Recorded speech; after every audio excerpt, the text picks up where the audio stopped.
that mammograms don't work. They lied. They lied! Then again, the minute I turned 40, my period started to act all wonky. I was regular like a clock. Like clockwork, every 28 days. Give or take a day or two, but never. I'm a week late or a week early. It's like, what's going on with me? It would happen once in a while. I don't know why, but rare. Twice a year, max. And now, every month. So, I'm eating because I'm on my period and I'm starving. But I did not expect my period to really come today. I just had my first mammogram. And in reality, it wasn't my first mammogram experience. My first official screening double mammogram. When I was 20 years old, my ex-husband found a little, tiny little thing, probably the size of a pencil eraser or smaller. So I went to the doctor, and she felt it, and she ordered a mammo. And at the time, I had breast implants. I don't have breast implants anymore. I had them removed, and I had a lift done about 5 years ago. I finally got confident, and I said, I don't need these things in my body, especially not when I'm dead laying in my coffin. You know, my body is returning to its earthly material, and here are these artificial silicone bags sitting on my skeleton. The thought of that kind of creeped me out. So I decided no more. I don't want them. I don't need them. My back is hurting. My shoulders are hurting. What was I even thinking getting them in the first place? But I haven't had them in a long time. 5 years, and I've been happy since. 20 years ago, I had that little thing felt by my doctor, and then they ordered a mammogram, which I remember it being uncomfortable and painful, but I had an implant in there, and it felt different, but it also required more images, and it was only done on the one breast. And then I had a biopsy. Sorry, I'm stirring it around because I have like this liquid in there to give it some flavor.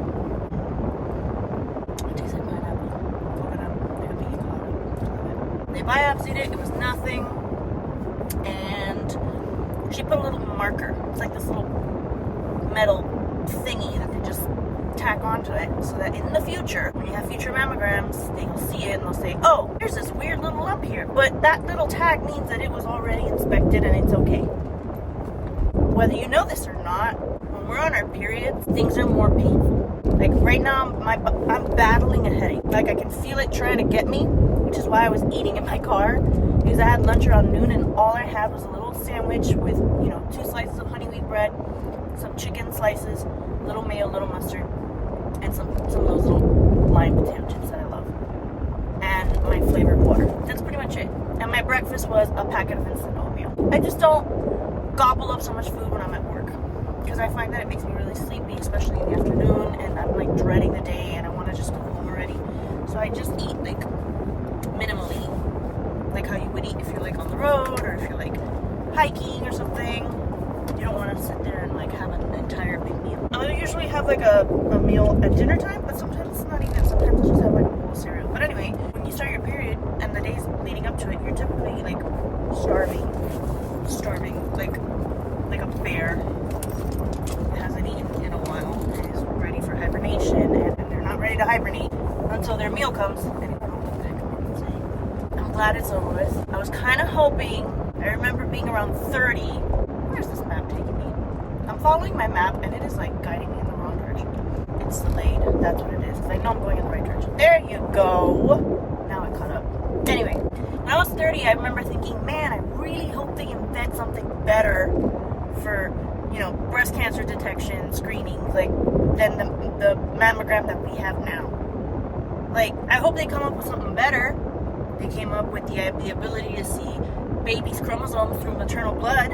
That didn't exist prior to 13 years ago. I remember because my youngest daughter is going to be 13 this year, and it didn't exist when I was pregnant with her, and it started existing like after she was born.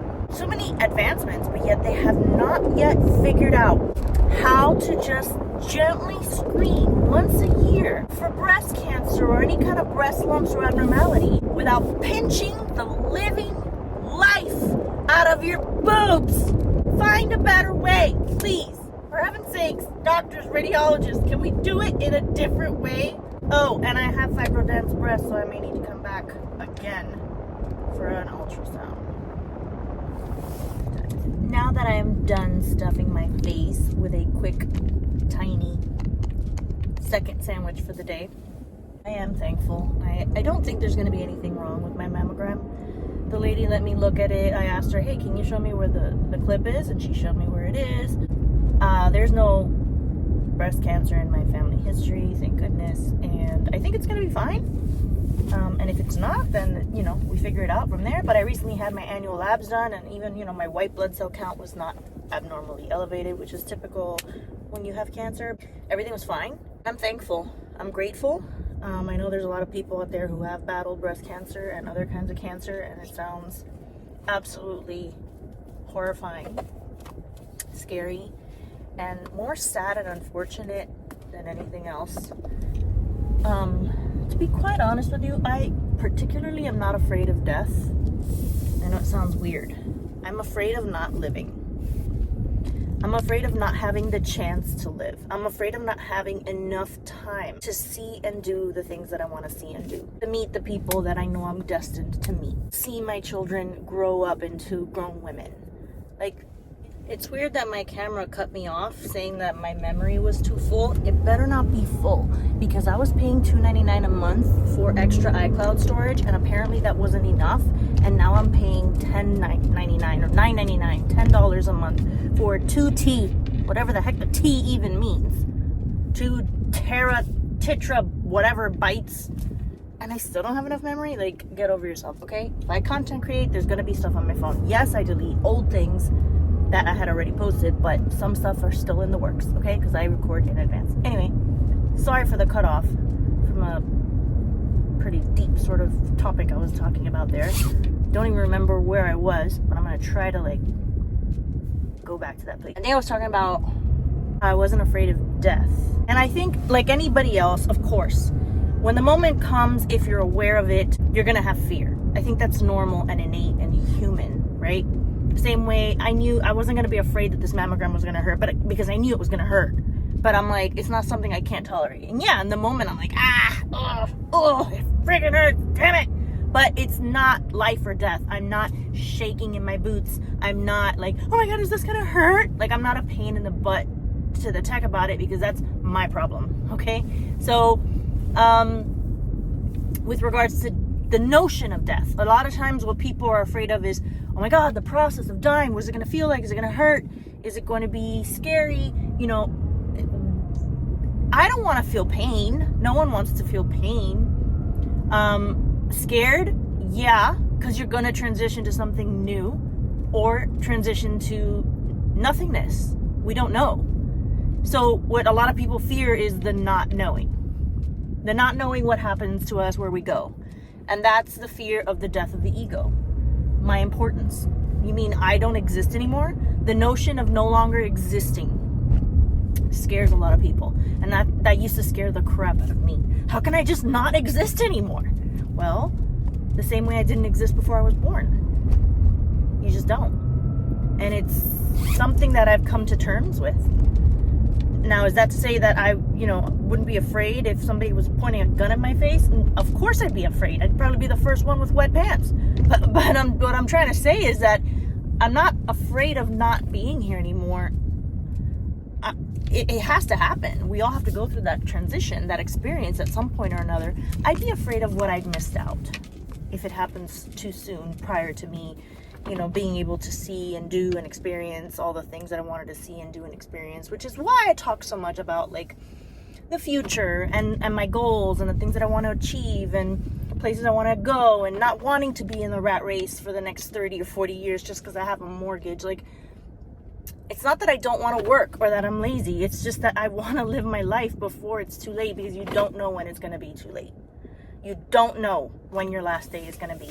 And I feel like I've spent most of my life in survival mode. I was a young mother with a young partner as well, and we didn't have a lot of money, and we weren't very well prepared for what we got ourselves into. And a lot of people got to have their fun in their 20s, and they had the college experience, or they went backpacking across Europe, and they did all this stuff. And I see people my age, my generation, having their babies now, or in their mid 30s, late 30s, early 40s, and they're going to be parents well into their 60s before their kid reaches their 20s, and that's not my case. Not for me. I'm gonna be in like my mid 40s, 48 when my youngest daughter turns 20, 46 when she goes off to college. So I just want to be able to live, you know. I guess that's it. That's all I wanted to touch on. Had my mammogram today. It was interesting. Not as bad as I thought it was going to be, but in the moment you're like, yay! And I keep getting cut off. I'm going to have to review all my things and delete some stuff. So anyway, I'm going to let you guys go, and please subscribe if you like my channel, if you like my content, me just vlogging my opinions, my views on life, and, you know, challenging the social norms as a single mom in South Florida. And if you like my content, go ahead, just give it a quick thumbs up. I mean, it doesn't cost you anything. If you're watching it, it's like sometimes you're like, oh my god, it has 100 views or it has 700 views and it's got like 2 likes. It's like, really? You watch some of it? I mean, give it a quick little thumbs up. I mean, what's wrong with a little thumbs up? Anyway, whatever. If you don't like it, don't like it. So, whatever. I'll see you guys in the next one.